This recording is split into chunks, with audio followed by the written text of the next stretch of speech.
Hi. So I have an agenda, and my agenda is to talk about how we can recreate the way that we look at social issues, things like hunger or homelessness. And I think so often now we think of those issues as not enough, right? Like we don't have enough food, we don't have enough affordable housing, we don't have enough to take care of the problems that we have in our society. But in fact, I think we can think of them differently. I think we can think of an abundance, particularly an abundance of community will to be able to make change. And I think when we start thinking of abundance, we can imagine entirely different solutions than the ones that we imagine whenever we think we don't have enough. I'm going to tell you about three quick organizational stories. Quick because I'm looking at the little time clock that's right up there ticking away. But three quick organizational stories that have convinced me about this idea of abundance. The first one is the organization that I've worked for a long time that Jennifer talked about, TechSoup Global. It started 25 years ago when Daniel Ben-Horen was watching his journalist buddies throw review copies of software away, and he said, hey, I could use that. And he took those, at that time, disks from them, and he put it in manila envelopes, and he mailed that software out to nonprofit organizations around San Francisco, California, and the United States. Fast forward to the present day, and it's not journalists we're getting the software from, it's corporations like Microsoft and Adobe and Symantec, hardware from companies like Cisco. And we're giving their products away to organizations worldwide, about 80,000 organizations every year, actually. And so that's an example of a solution that happened because there was enough. It's not that there wasn't enough tech for these organizations. It was about getting it to them. The second group is this org in Washington, D.C., D.C. Central Kitchen. I have such a tremendous, professional, organizational crush on this group. They work with people that have been in the criminal justice system, predominantly people that have been convicted of felonies, and they give them job readiness training so they can go out and get jobs. And they say everybody leaves the organization with three things: a culinary education, a library card, and an email address. But they do even more. They looked around their community, particularly the Shenandoah Valley, and they saw all of this organic produce being plowed back into the ground for compost. And they said, hey, we could use that. And they used it to make lunches for soup kitchens and to deliver food to people in their homes that were housebound for whatever reason. And pretty soon the city of Washington, D.C. said, folks going to soup kitchens are eating better than our kids do at lunch at school. So can you guys at D.C. Central Kitchen start making all the lunches for all the schools in Washington, D.C.? And so they did. And so this is another example. Whenever they started looking around and finding things, they were able to imagine and orchestrate a different kind of solution. And the last organization I'm going to give as an example is this organization in West Oakland, near where I live on the Berkeley-Oakland border. Youth Uprising helps youth, kids, in one of the worst areas in the United States, right? It's violent, it's impoverished, drugs are rampant. And the city of Oakland and the county of Alameda asked the kids, what can we do to help you? And they said, we'd like a safe place to hang out. And so the city and the county started scratching their collective bureaucratic heads and saying, well, where can we find some place for these kids? And the kids said, right there, at that abandoned Safeway that we walk past every day on the way to school, that's a derelict building in our community, and that is becoming increasingly dangerous. And so that Safeway is now the youth center that you see there, the place where they can hang out, they're safe, they're with their peers, and they can access other services. So as I'm watching these examples and working with a team of people, we said, what happens if we start a group that's dedicated to doing this, to trying to orchestrate solutions that are built on this idea of abundance? What if we're looking at the resources that exist, and we're largely technologists, so we do it with, apps.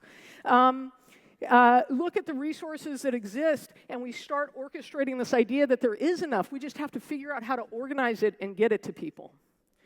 And so to talk about how we put that into practice and what I think we're learning about how to do it next time and might be helpful and interesting to you all. I'm going to tell you the story of this app that we developed called SafeNight. At its heart, SafeNight is a mechanism for individual donors to pay for a hotel room for an individual in need when there's no available space at a shelter. Somebody that does intake at a domestic violence organization or placement at an anti-trafficking organization can send out a request so that somebody like me can take my phone out of my pocket and pay for a hotel room right there. And like every good story of software development, this story starts with somebody's mom. In this case, my girlfriend's mom, Mary Lou, who actually is here today someplace, but I can't see very well.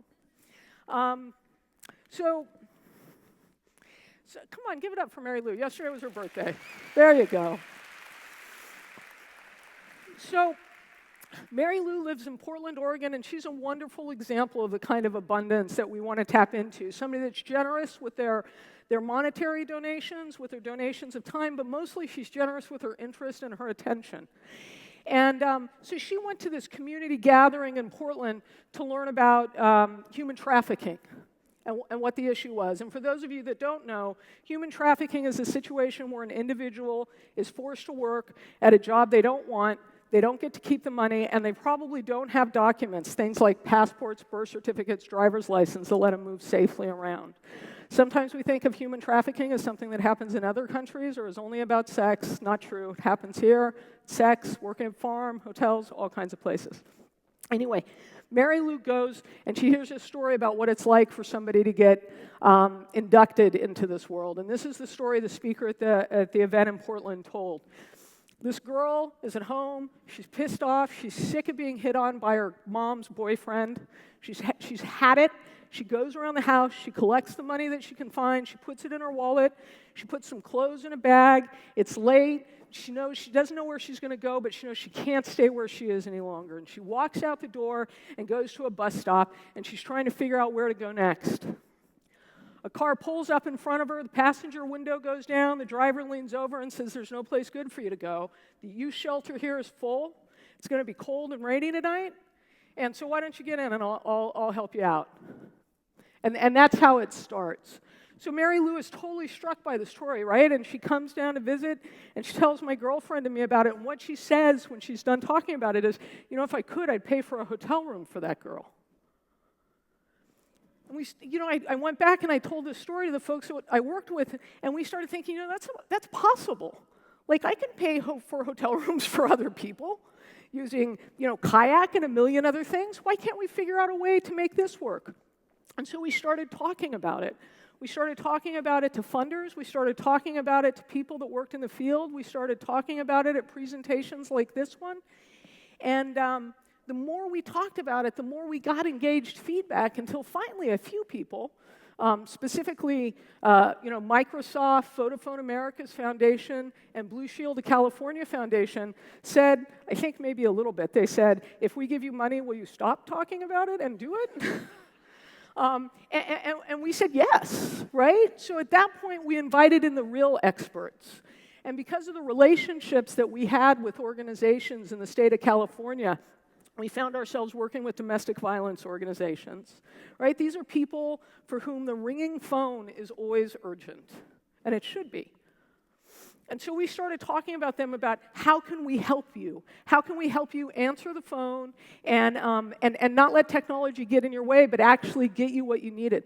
So in the course of talking about them, we learned all of this stuff about how intake happens and that domestic violence shelters are communal living organizations and that it's hard for men to find a place to go. It's hard for women that have 14-year-old sons to find a place to go.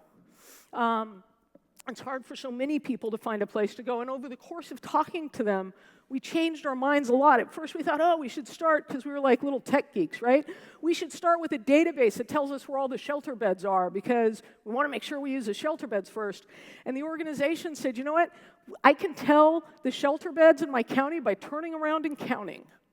They're all right here. Finding an empty shelter bed isn't my problem. My problem is when there is no empty shelter bed. So we went back to this idea of a hotel and just starting there. And we worked, and we coded, and we designed, and we had advisory groups. And because we're a nonprofit, we had even more advisory groups. And you know, we kept doing this stuff, and then we launched. We got the app out in the world. This wonderful organization, Alternatives to Violence in Red Bluff, California, agreed to pilot it. They're in a rural place. We had a wonderful interaction with them. It was out there in the world. We sat back and we waited for magic to happen. And we bombed. We totally bombed. And the biggest reason we bombed is we had completely forgotten about Mary Lou. We had completely forgotten to engage the community will of the people that wanted to see the change. We were engaging the people in the organizations that were working in it every day. We were talking to hotels. We were talking to other capacity building organizations. We were talking to foundations. But we forgot to talk to the people that had to say, yes, I will pay for the hotel room. We completely left them out. So we're sitting there and we're feeling somewhat depressed, right? And by depressed, I mean like despair, kind of like I have to find another job. Oh my God, you know, kind of depressed. And while we were sitting there, because we'd got it out into the world, we started getting these contacts from organizations all over saying, "Can you bring this to us?" We got contacts from people in the anti-trafficking field saying, "Can you bring this to us?" And so right there, at that moment, when we were feeling sort of at our lowest ebb, we decided to keep going. And that was terrifying because it would have been 1,000 times easier right at that moment to just pull back and to make the ambition smaller. But instead, we made it bigger. Because of those contacts, because it was out in the world, we ended up talking to this organization. It's called Polaris Project that runs a national hotline for human trafficking. We ended up talking to them and deciding that the human trafficking groups did need to be a part of this project. And we decided that we needed to reach out to many more people, and we started thinking of advertising and outreach much, much differently. And we started realizing we needed a lot more financial support, but mostly community will and commitment to go larger. And now, you know, we're at this place. If at first somebody had said, "What is your ambition?" I would have said, our ambition is to help these organizations that care about what's going on in their community get somebody a safe place to spend the night. That's a great ambition. I'm glad we started there. I'm glad we learned all of the things that we had to learn about. But now our ambition is that 90% of the people that call seeking safe shelter receive it in 5 hours. And with an organization like Polaris and some of the other people that we've met along the way, we think we can shoot for that ambition. You know, and along the way, we learned all of this stuff. The big thing that we learned is that you need to have co-inventors, right? This is what we think. Not partners, not people that give you advice. You need people who have the authority to change the idea along with you and to change you, and that you can change through working with them. And everybody that touches whatever you're building, you have to have somebody from each one of those groups be co-inventors. The second thing is to build. If we hadn't actually built a solution, if we hadn't gotten out of our own offices, if we just stayed and tried to make it more and more perfect, we never would have gotten the feedback that let us keep going. We would have bombed in that little first experiment, and we wouldn't have known to keep trying. And then the last one is to push. I think so often we feel like, particularly in technology, like it should be frictionless. Nobody should know what's happening. Well, I don't think that's true in social change, because change happens where there's friction, right? Where things rub up against each other. That's part of what makes it different. And you have to push further than you're comfortable and make the ambition a little bit bigger than you think you can make so that you can move forward. Now, I don't know what's going to happen next with this particular project. I mean, I know we're committed to the project. I know we're going to keep moving it forward. But we applied for a relatively large grant. We're going to get it or we're not. You know, if we get it, money's a wonderful accelerator. And we'll be able to do things faster and better. If we don't get it, we're going to keep trying, and we're going to figure out how to go forward anyway. Because really, at this point, we've realized we have no choice except to go forward. Because on one day in 2012, 6,818 people called seeking shelter because of domestic violence in their homes, and they didn't get it. Those are the people that didn't receive services on that day. Because that is a map of what human trafficking looks like in the United States. That's a heat map of where all the tips come in to the Polaris Project's national hotline, and that shows you 2013. So how do we step back from that ambition? At this point, we can't. We have this community interest and this community will, and I think that, you know,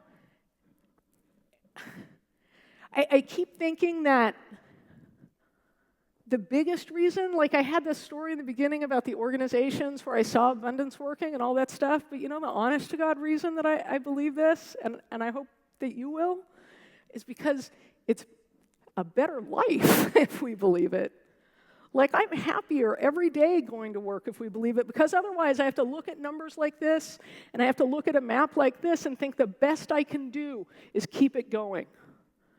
But if I believe that we have community will to make it different, if I believe that we can tap into resources to make it change, then I believe that we can make it better, and I don't know, it's just a lot nicer to go to work every day when you think you can make it better, I have to say.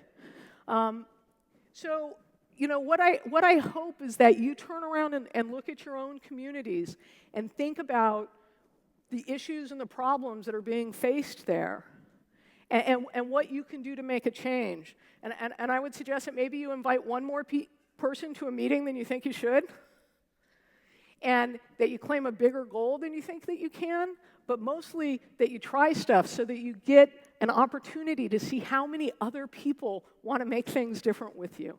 Thanks very much.